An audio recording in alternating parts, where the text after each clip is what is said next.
rough one of the year. But when you change what he does, like everybody, even Gundy has said, Spencer is best when we're rocking and rolling. When Spencer can just go. For some reason, physiologically, right? Spencer Sanders does better and moves better and thinks better while everything's just click. So in the first half, when we're putting it on and we're doing our thing, and sometimes in the third quarter, we'll put it on and do our thing. But every time in the fourth quarter, we take our foot off the gas and don't do the thing, even against Central Michigan. Yeah, like I said, guys, Gundy's the greatest of all time at Ohio State. I don't know, that'll never be questioned. But can we not just be honest with ourselves as a fan base and say that this has been happening for so long?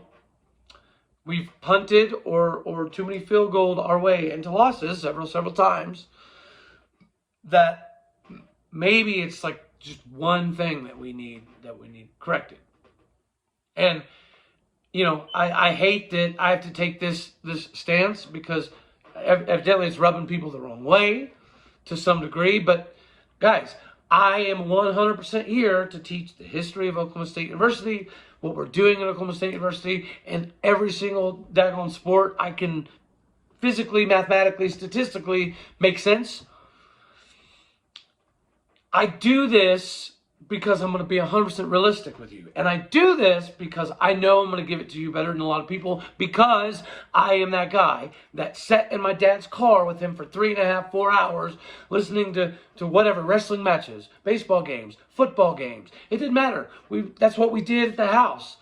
We'd sit there and we'd listen to OSU sports all the time. So to me, listening to a game is darn near the same as watching a game. I know it sounds crazy.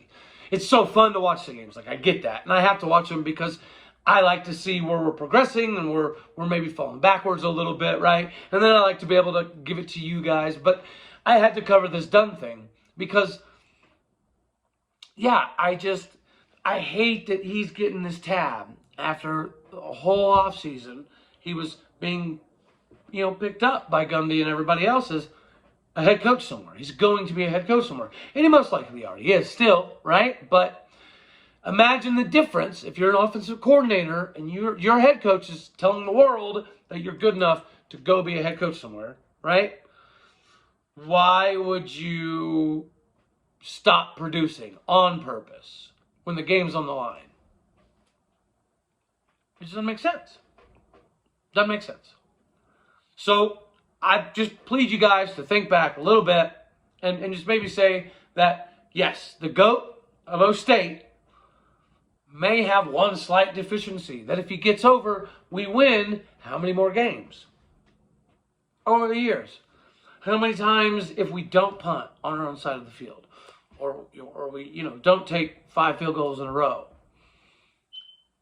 It cost us in big-time games, like Big 12 championship against Baylor last year.